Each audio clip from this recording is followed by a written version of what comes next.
it was about 15 to 20k and 3 months out. Woo! Wow. With 6 months total study. There's a little car. That's what I thought. New car. What are the 3 muscles of the hamstring group? Adductors? That's the adductor group. That's the separate group. Semi-frodo, something like that. Semi-membranosus Okay. and semi... I don't know. Hamstring. That's the group. Semitendinosus, semitendinosus, and the 3rd muscle. You can look at your books. You're more than welcome to cheat. Cheat. I don't know. Biceps femoris. Bingo. Bicep femoris. There's bicep. What's the bicep one for the quad then?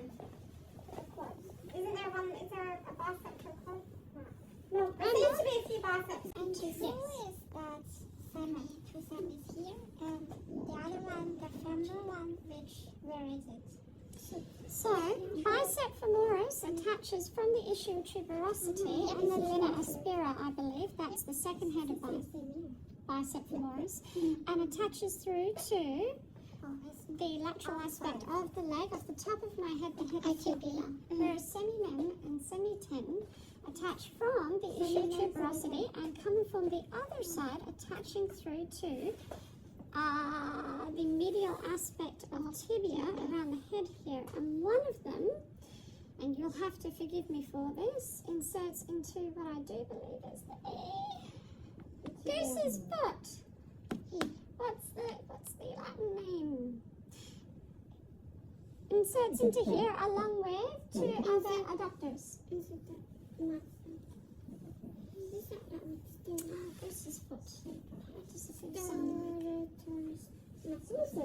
Can someone take a look at the insertion for semimem and semitend? Semimem and semitend. And do frictions down the 2 of the semimem and semitend. I will separate the group, particularly working through the muscle belly. And same with bicep femoris. I can come up, being very aware of my towel. I'm going to have to come above the towel onto just below the attachment of the ischial tuberosity. You can find some discomfort and some adhesions at the base of the ischial tuberosity, at the hamstring attachment. It's not a bad idea to just gently release this guy, maybe with a forearm, maybe with a fist using compressive techniques, or with your supported fingers here, just doing gentle frictions. The trigger points of bicep do not radiate particularly far, usually within the muscle groups themselves or to the lower leg. There are some referral, not according to Travell and Simons, but just for people in general, might even feel it somewhat in the back due to its synergistic relationship with the posterior kinetic chain. That is how the back, the glutes, and the hamstring work together. Back, good hamstring. Particularly in extension.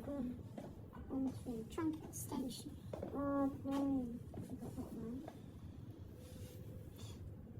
So you're going to work through, in terms of trigger pointing, mostly the muscle belly. So let's see if we've got some trigger points in here. How's that feeling, Susan? Yeah. Are you getting any referral to behind the knee or to the base of the back? Excellent. And then there's no trigger point there. She's gone. No activated trigger point.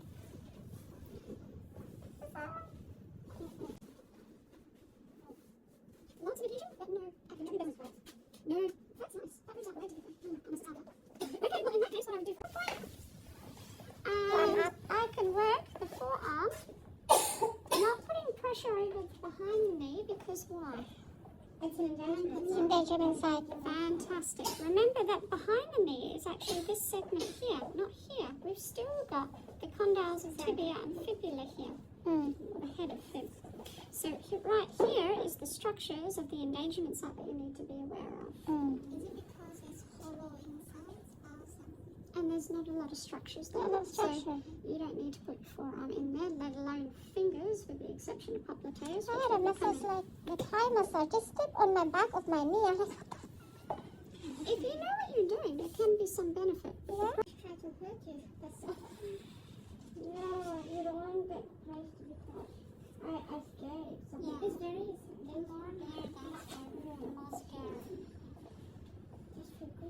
That looks good. I find that a lot of clients can feel the hamstring pulling up towards the glute, so driving away can be quite helpful to help break up the tissue. Okay, from here you can also have a little bit of fun. Reduction. Watch where your hand goes, by the way, particularly as you work higher. Okay, making sure I'm not in that endangerment side. Yeah. Putting some pressure on. That looks good. And you stop. And then I come back in, take up the tension in the tissue. Exactly. And would you say there's a lot of tension through here? No. What about you students? Do you see a lot of tension here? Okay, while we're in the vicinity, I'm going to take you through to the next muscle. That's the trigger point for the hamstring, yeah? Yes. Okay. Or that we went through just then? Yes. Okay, popliteus. Its nickname is key to the knee. Popliteus. And my apologies, I am going to have to bring up its attachment points. Because while I understand what popliteus does, its attachment points specifically are underneath. But what I can tell you is that in flexion movement, it unlocks the very beginning movement of flexion of the knee. So if you have a person who doesn't want to flex their knee or it feels like the knee is locked, it could be a meniscal issue, it could be a patella stability issue or tracking issue, or it could be popliteus.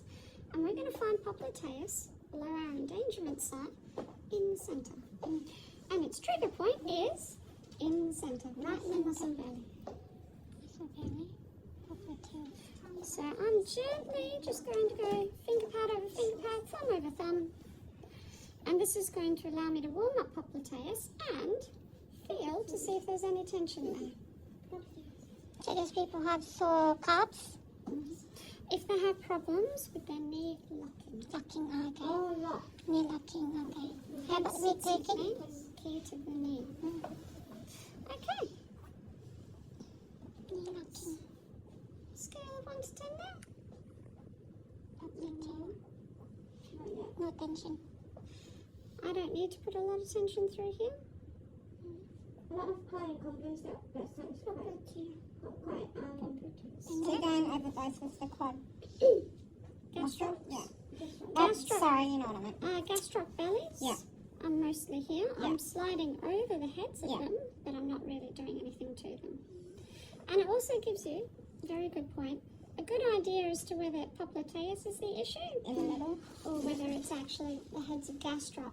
Yeah. Because it can be difficult for clients to feel sometimes. Oh, hello. You got that one.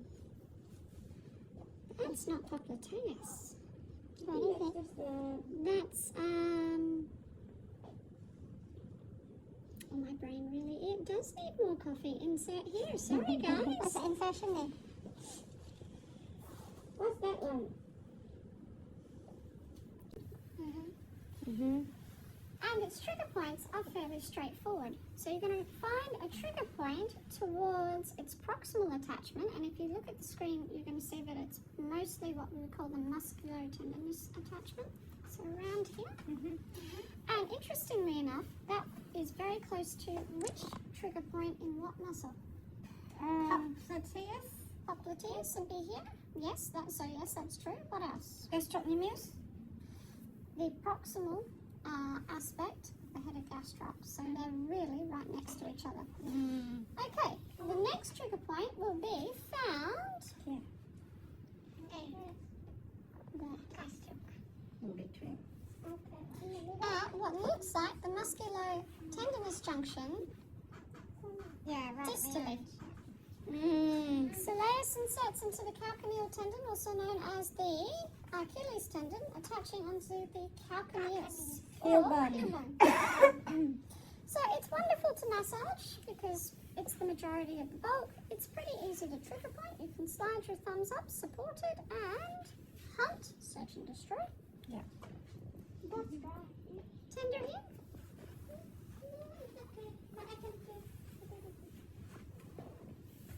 Tender there? No, I wouldn't say so. I feel more. Yeah, this one. Further, probably through gastroc and even through the fibulari. The fibulari will be next. Okay, plantaris. Plantaris is a very thin strip of muscle and it is a weak knee flexor and it is a weak plantar flexor. I couldn't tell you why it's there, but if such a thin strip of muscle is there, it will likely be highly important. Plantaris. So when you're releasing popliteus, you're releasing popliteus through here, but plantaris also tends to run horizontal to popliteus's, runs vertical to popliteus's horizontal. So again, remembering our endangerment side of the knee, I would come up and not press down and forward, but pull back. I'll just run my finger through them. Tender? Tender? For those who weren't with us for posterior tibialis, was that yesterday or was that last Tuesday? Last Tuesday. Last Tuesday. Last Tuesday. The tibialis. It might have been yesterday. Is it yesterday? Yeah. Is it? Because we were talking about shin splints. Okay, I would like you to practice that. So, see if you can sink into posterior tibialis between the heads of gastroc and through soleus. Okay, so we've got the trigger pointing of soleus to do. For those who weren't here for gastroc, to play around with the two trigger points in either head of the head of gastroc. Feel through here for popliteus and plantaris, see if you can feel the difference. It is incredibly difficult too, even I still have trouble with it. And see if you can sink into posterior tibialis from here. I don't want you to spend the whole heap of time, I just want you to test it out. But when you affect, break up into fibularis brevis, you'll affect tertius. There will typically be a trigger point here, but to be honest, I haven't come across many. Do I release this in deep tissue and stripping techniques? Yeah. Yes. Especially if they have calf issues. Okay. Trigger points are typically in the muscle belly or they will be at the musculotendinous junction, but typically you'll find them in the muscle belly here for longus. For brevis, you'll find it in the muscle belly, and for tertius, I'd be surprised if you found a whole heap of discomfort there, unless they have active shin splints. So, I want you to go and give this a go. Fibula shaft, middle region. Posterior fibula shaft, So the other bone on the other side. middle region. Yeah. Okay, and what is the insertion for this one? Big toe. Distal phalanx of the great toe. Plantar surface. Plantar surface. So it's pretty much the opposite of what we just said. Can you curl your toes for me too? And relax. And curl. And relax. And I feel a muscle working underneath my fingers. Although, though soleus only attaches onto the calcaneal tendon, so technically it does cross the ankle. If you feel your toes, if you curl your toes, you'll feel your calf muscles begin to kick in with you. So in order to release that in terms of trigger points, we're going to come down 1/3 above the lateral malleoli. So working through here, and we'll find an active trigger point if it will be there. It refers through to the big toe. And if you're not sure where you are, can you curl your big toe for me? Excellent. And relax. Is that tender through there too? Mm-hmm.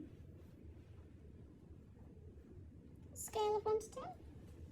Oh, 2. Now I can use my fingers and just work my way through there. You're more than welcome to use your thumbs. I wouldn't recommend using your forearms. You can use your knuckles if you feel confident enough to do so. Remember to keep that nice straight line. Okay, the two flexes, give them a go, guys. Two flexes.